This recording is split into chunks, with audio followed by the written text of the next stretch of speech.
கேள்வி பார்வையாளர் வணக்கம். இந்த நேர்காணலில் நாம் சந்திக்க இருக்கும் சிறப்பு விருந்தினர் அண்ணா திராவிட மக்கள் முன்னேற்ற கழகத்தின் பொதுச் செயலாளர் வழக்கறிஞர் பசும்பொன் பாண்டியன் சார். வணக்கம். வணக்கம். அதிமுகவினுடைய இந்த மாநிலங்களவை வேட்பாளர் பட்டியலை இன்றைய தினம் அறிவிச்சிருக்காங்க. முன்னாள் எம்எல்ஏக்களுக்கு இந்த வாய்ப்பானது வழங்கப்பட்டிருக்கிறது. பெரிதும் எதிர்பார்க்கப்பட்ட தேமுதிகவிற்கு தற்போது இந்த வாய்ப்பு மறுக்கப்பட்டது பல்வேறு நபர்கள் கண்டிச்சுட்டு வராங்க. எடப்பாடி பழனிசாமி என்றாலே ஒரு துரோகம் தான், துரோக வரலாறு அவரை சூழ்ந்து கொண்டே இருக்கிறதுன்ற மாதிரியான பல்வேறு கருத்துக்களை வைக்கிறாங்க. இந்த சம்பவத்தை நீங்க எப்படி பாக்குறீங்க? நான் 2 தினங்களுக்கு முன்பு அளித்த பேட்டியில் தெளிவாக சொன்னேன். நம்முடைய சகோதரி பிரேமலதா அவர்கள் பொறுத்திருப்போம் என்று சொன்னார். அப்போ கூட நான் சொல்லியிருந்தேன், வெயிட் பண்ணலாமா, பொறுமைக்கு ஒரு எல்லை இருக்கணும். நிச்சயமாக துரோகத்தின் மொத்த உருவம் தான் நடமாடும் எட்டப்பன் தான் இன்னைக்கு எடப்பாடி பழனிசாமி. அவர் முதலமைச்சராக்கி அழகு பார்த்த சின்னம்மா சசிகலாவே ஊர்ந்து தவழ்ந்து போனவரவே, காலில் விழுந்து பதவி வாங்கினவரவே தூக்கி விட்டவர். சரியா? தூக்கி விட்டாரு. எப்படி தூக்கி விட்டுக்காரு? மல்லாக்கா தூக்கி விட்டு எந்திரிக்க முடியாத அளவுக்கு தூக்கி விட்டவர். அதே மாதிரி 4 ஆண்டு காலம் ஓபிஎஸ் வச்சு தான் ஆட்சியை நடத்தினார். அந்த ஓபிஎஸ் கட்சியிலே இல்லாமல் இன்னைக்கு தூக்கி எறிஞ்சிட்டார்.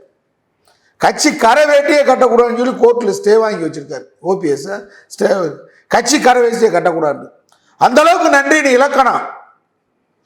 சில பேர் அதிமுக மாவட்ட செயலாளர்கள், முன்னாள் அமைச்சர்கள்லாம் சசிகலா இருக்கும்போது நம்ம ஒரு மாதிரியா இருந்தோம், இப்போ நம்ம ஃப்ரீயாக இருக்கோம், எடப்பாடி மிரட்டி கிரட்டி சம்பாதிக்க வச்சுட்டாரு, கட்டிங்கெலாம் கேட்கல, ஃப்ரீயாக இருக்கோம், அதனால் எடப்பாடி வரட்டும், ஃப்ரீ ஆகலாம் அப்படின்னு நினைக்கிறீங்க. தப்பி தவறி இன்னைக்கு நான் என் பேட்டி பூரா நீங்கள் வரிசையாக கவனிங்க. அதிமுக இருக்கிற உண்மையான தொண்டை எடப்பாடி அணியில் இருக்கிறவன். அதிமுகனா லட்சம் கோடி தொண்டை இருக்கான். அவெல்லாம் எடப்பாடி தலைமையில் இல்லை, அது வேற. அப்படின்னு தப்பித்தவரி, அதாவது அத்தைக்கு மீசை முளைச்சா சித்தப்பான்னு சொல்ல, அத்தைக்கு மீசை முளைச்சாதானே. எடப்பாடி இனி எந்த ஜென்மத்திலையும் முதலமைச்சராக வரப்போறது இல்லை. ஆனால் தப்பித்தவரி வந்தால் இன்னைக்கு இருக்கிறவங்க முன்னாள் அமைச்சர்கள், இந்த முன்னாள் அமைச்சர்களில் எடப்பாடி காலில், எடப்பாடி எப்படி சசிகலா காலில் ஊர்ந்து தவழ்ந்தாரோ அது மாதிரி ஊர்ந்து தவழ்ந்துக்கிறது எடப்பாடி காலில் விழுந்தாதான் மந்திரியாக இருக்க முடியும். இல்லாட்டி எத்தி உதைக்கிற ஆள் இன்னைக்கு எடப்பாடி உறுதுணையாக இருக்கிற ஆளை கூட தூக்கி வெளியே அனுப்பிச்சிடுவார். இதான் நடக்கும். ஏன்னா எடப்பாடிக்கு குணமே அதான். நான் அதான் தெளிவாக சொன்னேன். இப்போ நீங்கள் கதை என்ன சொல்கிறாருன்னு கேட்டால், இன்னைக்கு கேபி முனுசாமி வேட்பாளர் பட்டியலை பொதுச்செயலாளர் எங்கே போனார்? அதிமுக போச்சு. எடப்பாடி பழனிசாமி ஐக்கிய நாயுடு சபைக்கு போயிட்டாரா? கட்சியில் 2 வேட்பாளர், மாநிலங்களவையில் 2 வேட்பாளர் அறிவிக்கிறதுக்கு எடப்பாடிக்கு துப்பு இல்லையா, நேரம் இல்லையா? என்ன ஒரு ஆள்னு பாருங்க. அதை கூட அறிவிக்க கூட துணிவு இல்லை. அதான் அர்த்தம். பத்திரிகையாளர்களை சந்தித்து பத்திரிகையாளர் கேட்கக்கூடிய கேள்விக்கு பதில் சொல்வதற்கு தெம்பில்லாத, திறமில்லாத, வக்கற்ற ஒரு பேர்வழிதான் எடப்பாடி பழனிசாமி. கேபி முனுசாமி என்ன பேட்டியில் சொல்றாரு? தேமுதிக எங்களுடைய அதிமுக கூட்டணியில் தொடர, நீ தேமுதிகவுடைய பொதுச் செயலாளர் கேபி முனுசாமி கூட்டணியில் தொடரும் தொடரான்றத 2026 சட்டமன்ற தேர்தலுக்கு இன்னும் 10-12 மாசம் இருக்கு. அவங்க கட்சி பொதுக்குழு சேர்க்கலாம் அந்த அம்மா சொல்லிட்டாங்க தெளிவா பேட்டியில. பிரேமலதா விஜயகாந்த் தெளிவா சொல்றாங்க, நாங்கள் ஜனவரி மாதம் தான் எங்கள் கட்சியுடைய மாநாடு பொதுக்குழு செயற்குழுலாம் கூடி நாங்கள் எங்கள் தேர்தல் முடிவை அறிவிப்போம்ட்டாங்க. அப்புறம் நீங்கள் பிரேமலதா இருக்கக்கூடிய அந்த கட்சிக்கு பொதுச்சா அவங்க இருக்கிற இடத்துல இருக்கிற மாதிரி நீங்கள் அறிவிக்கிறீங்களே, இது என்ன அர்த்தம், என்ன லாஜிக், என்ன அரசியல்? அரசியல் முதிர்ச்சேற்ற தன்மை என்னது? அது மட்டும் இல்லை, வேட்பாளர் அறிவிச்சிருக்கீங்க. அம்மா அறிவிச்சாங்க, எம்ஜிஆர் அறிவிச்சாரு. எப்படி அறிவிச்சாரு? சாதாரண சாமானியமான ஒரு தொண்டனை தான் எம்ஜிஆரும் அம்மாவும் அறிவிப்பாங்க. நம்முடைய அன்பழகன் ரயில்வேல வேலை பார்த்தவர் எம்ஜிஆர் அவர்கள், அவர் எம்ஜிஆர் ரசிகராக இருந்து கட்சிக்கு வந்ததுனால, அனைத்துலக எம்ஜிஆர் மன்றத்திலிருந்து வந்ததுனால அன்பழகனை ராமநாதபுரம் நாடாளுமன்ற மக்களவை உறுப்பினர் அழகு பார்த்தாரு, மானாமரி சட்டமன்ற உறுப்பினர் அழகு பார்த்தாரு, மாநிலங்களவைக்கும் கொடுத்தாரு. எனக்கு தெரிஞ்சு நம்முடைய திமுக இடமான பேராசிரியர் அன்பழகனுக்கு அடுத்து எல்லா பதவியிலும் அதிமுக இருந்தவர் நம்முடைய போ அன்பழகன் சாதாரணமாக ரயில்வே கேட் கீப்பராக வேலை பார்த்தவர் தான் எம்ஜிஆர் அறிவிச்சார். அம்மா அது மாதிரி தான் ராமநாதபுரத்தில் நிறைய குலத்தான் நம்முடைய ரத்த உறவு பட்டியல் வகுப்பை சேர்ந்தவர். சாதாரணமாக வயல்வெளியில் ஆடு மாடு பராமரிச்சுக்கிட்டு இருந்தவர். அவர் கனவு நினைச்சு பார்த்துருக்க மாட்டார். நிறைய குலத்தான் அப்படின்னு சொல்லி வேட்பாளர் ராஜ்யசபைக்கு வருது. அப்படியே அழகு பார்த்த பெருமை சேர்த்தவர். ஜாதி மதங்களுக்கு அப்பாற்பட்ட முறையில் இன்றைக்கு இருக்கக்கூடிய பணபலம் ஜாதி போல இருக்கக்கூடிய இடத்துல நிறைய குலத்தான் மாதிரி என்னைக்கு வர முடியும் அறிவிச்சாங்க. அதனால இன்னைக்கு யாரை அறிவிச்சிருக்காங்க? இந்த கட்சிக்கு எம்எல்ஏ இருந்தவர் தான் அறிவிச்சு. எம்எல்ஏ பதவி அனுபவிச்சவர் தான் அறிவிச்சிருக்கீங்க. எம்ஜிஆரை கட்சியை விட்டு நீக்கிட்டாங்க அப்படின்னு சொன்ன உடனே அரசு பேருந்துற டிரைவராக இருந்தவர் தான் தமிழ் மகன் உசேன். இன்னைக்கு அதிமுகவுடைய அவைத்தலைவராக இருக்கிறாரு தமிழ் மகன் உசேன். அரசு பேருந்து ஓட்டுநர். பஸ்ஸை ரோட்டில் நிறுத்திட்டு வந்துட்டார். வேலை டிஸ்மிஸ். இன்னைக்கு வரைக்கும் ஒரு சட்டமன்ற உறுப்பினர் ஆகல. ஒரு சிறுபான்மை இனத்தை சேர்ந்த தொடர்ந்து அதிமுகவில் விசுவாசமா இருக்கக்கூடிய ஒரு தமிழ் மகன் உசேனை அறிவிக்கல. திமுக வேட்பாளர் எப்படி அறிவிச்சிருக்காங்க? சிறுபான்மை சமூகத்தை சேர்ந்த அறிவியல் சிந்தனையாளர், பேச்சாளர், கவிஞர், பஞ்சாயத்து கிராம பஞ்சாயத்து தலைவியா இருந்து வந்தவர் அறிவிச்சிருக்காங்கல்ல. வழக்கறிஞர் நம்முடைய வில்சன், கிறிஸ்துவ சமூகம், கழகத்துடைய சாதாரண வீரபாண்டியர் காலத்திலிருந்து சேலத்தில் கழகத்துடைய அடிமட்ட தொண்டை சிவலிங்கம். கலைஞர் அவர்களை ஒரு முறை இந்திரா காந்தி அம்மையார் சொன்னாங்க, இந்தியாவிலேயே ஒரு தலைவர் ஒரு இயக்கம் இருக்கு என்று சொன்னால் கலைஞரும் திமுகவும் தான் நம்பிக்கைக்குரிய இயக்கம். ஆதரித்தாலும் உறுதியாக ஆதரிப்ப இயக்கமும் தலைவரும் கலைஞர்.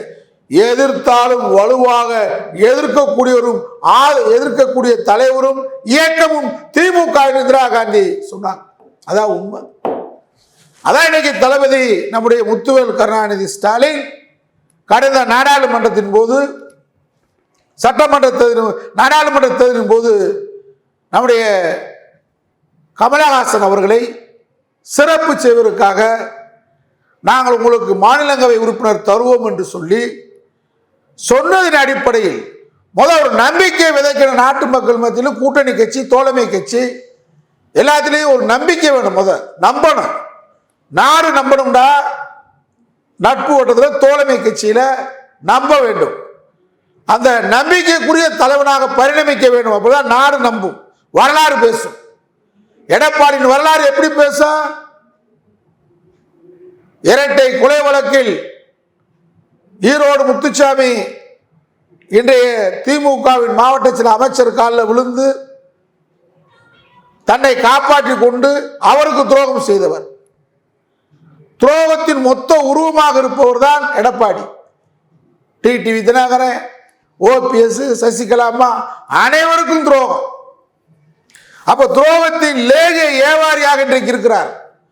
துரோகத்தை லேகிய டப்பால போட்டு விற்கக்கூடிய விற்பனை ஏவாரி எடப்பாடி பழனிசாமி. பிரேமலதா அவர்களுக்கு நீங்க நம்பிக்கையை கொடுத்துட்டு ஒப்பந்தத்துல கையெழுத்து போட்டு கொடுக்குறீங்க. அந்த பழைய கோப்பெல்லாம் இன்னைக்கு தொலைக்காட்சியில் காட்டினாங்க. ஆனால் அதில் என்ன சொல்றாருன்னு கேட்டால் ஆச்சரியம். இன்னைக்கு கேபி முனுசாமி கூட்டணி தொடருமா, 2026 தான் நாங்கள் கொடுப்போம், தேதியோ வருஷமோ நாங்கள் அந்த ஒப்பந்தத்தில் போடலை, நாங்கள் 2026 தான் நினைச்சோம் அப்படின்னு சொன்னால் ஒரு படத்தில் ₹1 கொடுத்து 2 வாழைப்பழம் வாங்கிட்டு வர சொன்னேன்ல, எங்க அதான் இதுன்ற மாதிரி ஒப்பந்தம் போட்டோம்ல. 2025 தானே எனக்கு ஒப்பந்தம். அது இல்லை, நாங்கள் பாருங்க, நாங்கள் 2026 முனுசாமி. இன்னைக்கு தெளிவாக எவ்வளவு கோபம் இருந்தாலும் அடக்கமாக நம்முடைய புரட்சி கலைஞர் விஜயகாந்துடைய மனைவி, ரொம்ப கோபக்காரர் விஜயகாந்த், பெரிய கோபத்துடைய உச்சம். மதுரைக்காரங்கள கோபம் தானே, அதனால கோபக்காரரு. ஆனால் அவருடைய மனைவி இன்றைக்கு ரொம்ப அழகா தெளிவாக அடக்கமாக அவங்க பேட்டியை நான் வரவேற்கிறேன். எல்லாம் தேர்தல் கணக்கு, தேமுதிகவும் தேர்தல் கணக்கை சரி செய்யும் இருக்காங்க. ஒரு எவ்வளவு விஷயம் இருக்குன்றத விவரமானவங்களுக்கு தான் தெரியும். எடப்பாடி என்ன நோக்கம்னு கேட்டா, இப்ப ராஜ்யசபை கொடுத்தாச்சுன்னா விஜயகாந்த் கட்சிக்கு அவங்க நாளைக்கு கூட்டணி பேரத்தில் ஏதாவது சீட்டு குறைஞ்சிருந்தா சட்டமன்ற தேர்தல் நம்மளை விட்டுட்டு போயிடுவாங்க, நமக்கு ஒரு எம்பி சீட்டு வேஸ்ட் ஆயிரும்.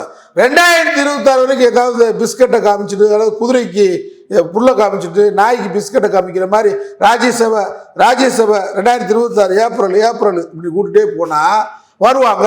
அப்போ அதை நினச்சி சீட்டு பேரத்தை குறைச்சி உங்களை கூட்டணிக்குள்ள அடைக்கலாம்னு இவர். இதெல்லாம் தெரியாதா? எடப்பாடி துரோகத்தின் மொத்த உருவம் நீங்கள். அவங்க நாணயமாக இருக்காங்க. பிரேமலதா விஜயகாந்தை பொறுத்தவரை அவங்களுக்கு அரசியல் பெரிய பின்னணி இல்லாட்டினாலும் அவங்க தெளிவாக உறுதியாக அவங்களுடைய பேச்சு வார்த்தை எல்லாமே உறுதியாக இருக்கு. நம்பிக்கையை கெடுக்கக்கூடாது. அரசியல் ஒரு நம்பிக்கை உறுதியை கெடுக்கக்கூடாது. அவங்க எப்படியா நம்ப முடியுமா? இனிமேல் அவங்கள நாடு எடப்பாடி. இதனால என்ன ஆகுன்னு கேட்டால், விஜயகாந்த் கட்சிக்கு பிரேமலதாவுக்கு பின்னடைவு கிடையாது, இறக்கம் தான் அவங்களுக்கு வரும். எடப்பாடி மேலே இன்னும் ஏற்கனவே மார்க்கு குறைஞ்சிக்கிட்டே வருது மதிப்பெண்ணு. துரோக வியாபாரியா மாறிக்கிட்டே வர்றீங்க. சின்னம்மாவுக்கு செஞ்ச கொடுமை, ஓபிஎஸ் செய்த கொடுமை, கட்சிக்குள்ள செய்யக்கூடிய கொடுமை எல்லாம் குறைஞ்சிட்டு வருது. அந்த அடிப்படையில் இன்னைக்கு கடைசியாக உங்க துரோகத்துடைய மொத்த உருவத்தை விஜயகாந்துடைய மனைவி கிட்ட காட்டியிருக்கீங்க. ஒரு பெண். இந்த கருத்து ஒரு புறம் இருந்தாலுமே வைகோவுக்கு ஏன் திரும்பி சீட்டுக்குள்ளேன்னு ஒரு கேள்வி வைக்கிறாங்களே. அதாவது இந்த கட்சியை பொறுத்தளவில் எழுத்துப்பூர்வமாகவும் பேச்சுவார்த்தையில் உடன்பாடு ஏற்பட்டதை இன்றைக்கு தான் நம்முடைய பிரேமலதா அவர்கள் சொல்லுகிறார்கள். மறுமலர்ச்சி திமுகவை பொறுத்தளவில் இப்படி ஒரு பேச்சுவார்த்தை நடந்து எழுத்துப்பூர்வமாக ஒப்பந்தம் இருந்ததா என்பது தெரியவில்லை. நிச்சயமாக அப்படி ஒரு ஒப்பந்தம் இருந்தால் தளபதி ஸ்டாலின் மீற மாட்டார். வைகோ அவர்களும் தன்னுடைய அன்பால் ஸ்டாலினை மீற விட மாட்டார். ரெண்டு பேருமே நான் கூட பழகினாலும் தெரிஞ்சதுனால சொல்றேன். ஆனால் திராவிட முன்னேற்ற கழகத்தில் தெற்கு சீமையிலே 18 ஆண்டுகள் ராஜ்யசபைக்கு தொடர்ந்து தேர்ந்தெடுக்கப்பட்டவர் வைகோ ஒருவர் தான். கழகத்தின் போர்வாளாக திமுகவில் திகழ்ந்துட்டார். நாடாளுமன்ற பணியின் மூலமாக திமுகவின் பெருமையை, தமிழர்களின் பெருமையை தரணிக்கு உயர்த்தியவர் வைகோ. அதெல்லாம் மாற்றமான கருத்து இல்லை. இன்னைக்கு பல்வேறு சூழலால் இயக்கம் பிரிந்திருந்தாலும் மீண்டும் மறுமலர்ச்சி திமுகவுடைய பொதுச் செயலாளர் அண்ணன் வைகோ அவர்களுக்கு ஸ்டாலின் அவர்கள் வாய்ப்பு கொடுத்தார். இந்த நாடாளுமன்ற 6 ஆண்டுகளும் சிறப்பாக நாடாளுமன்றத்தில் தெற்கு சீமையின் குரலாக, தென்பாண்டி மண்டலத்தின் குரலாக, தமிழக உரிமை போராளியாக அங்கே போராடினார். மிகப்பெரிய போராளியாக இருந்தார். தன்னுடைய மகனுக்கு திருச்சி மக்களவை உறுப்பினருக்கான தேர்வில் அமைச்சர்கள் நேரு, அன்பில் மகேஷ் பொய்யாமொழி போன்றவர்கள் திமுக உடன்பிறப்புகள் கடுமையாக போராடி அவரை வெற்றி பெற வைத்திருக்கிறார்கள். அவருடைய பணியும் இன்றைக்கு நடந்து கொண்டிருக்கிறது. இந்த சூழலில் திமுகவில் ஏற்கனவே உறுதி செய்யப்பட்ட கமலஹாசன் அவர்களுக்கு வழங்கப்பட்டிருக்கிறது. வைகோ அவர்களுக்கு உறுதிமொழி சொல்லப்பட்டு இருக்காதுன்னு கருதுகிறேன். சொல்லப்பட்டிருந்தால் நிச்சயமாக வைகோ விடமாட்டார், நம்முடைய தளபதி அவர்களும் கொடுக்க விட மாட்டார். இது ரெண்டு பேரையும் நான் ரெண்டு பேருடைய அரசியல் பயணத்தில் பயணித்தவன் என்ற அடிப்படையில் ரெண்டு பேருடைய குணாதிசயத்தை சொல்றேன். நம்பிக்கை குறைவாக தளபதி நடந்து கொள்ள மாட்டார். நம்முடைய வைகோ அவர்களும் உரிமை போராளி, விடமாட்டார், விட்டு தர மாட்டார். அதனால இதோட வைகோவுக்கு அவ்வளவுதான் அப்படிலாம் இல்லை. அவருக்கு எத்தனையோ வாய்ப்புகள் காத்திருக்கிறது. திராவிட இயக்கமும் தளபதி ஸ்டாலினும் விட்டு கொடுக்க மாட்டாரு. ஆனா இந்த சூழல்ல பாசிச பாஜகவை எதிர்த்து, வர்ணாசிரம சனாதனத்தை எதிர்த்து, இந்தியாவில் இன்றைக்கு சர்வதிகார ஆட்சியை நடத்துகின்ற மோடியை எதிர்த்து, இந்தி ஆதிக்க கும்பலை எதிர்த்து சிம்ம குரலாக, சிங்க குரலாக வைகோவின் குரல் நாடாளுமன்றத்தில் இருந்திருக்க வேண்டும். வாய்ப்புகள் வரும் என்று நம்புகின்றேன். காலம் பதில் சொல்லும். நிச்சயமாக வைகோ போன்றவருடைய நாடாளுமன்ற பணி என்பது இந்திய வரலாற்றில், அதுவும் தமிழகத்துடைய வரலாற்றில் அண்ணா போன்று நாடாளுமன்றத்தில் ஒலித்த நம்முடைய குறிப்பிடத்தக்கவர்களில் வைகோவின் குரலும் வரலாற்று பதிவுகளில் மறுக்க முடியாத மறைக்க முடியாத வரலாறாகும். ஆகவே இந்த வரலாறு தொடர்வதற்கு நம்முடைய தளபதி ஸ்டாலின் நிச்சயமாக எதிர்காலத்தில் அவருக்கு நிறைய வாய்ப்புகளை கொடுப்பார். நம்புனவர்கள் திராவிட இயக்கத்திலே கைவிடப்பட மாட்டார்கள். அதனால் நிச்சயமாக வாழையடி வாழையாக இன்றைக்கு திராவிட இயக்கம் நன்றிக்கு இலக்கணமாக எடப்பாடி போல்லாமல் அரசியலில் நிரந்தரமான ஒரு மரியாதையை பெற்றுகின்ற இயக்கம் திமுக.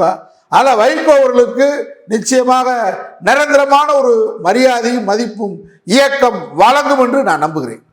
நன்றி சார். நன்றி, வணக்கம்.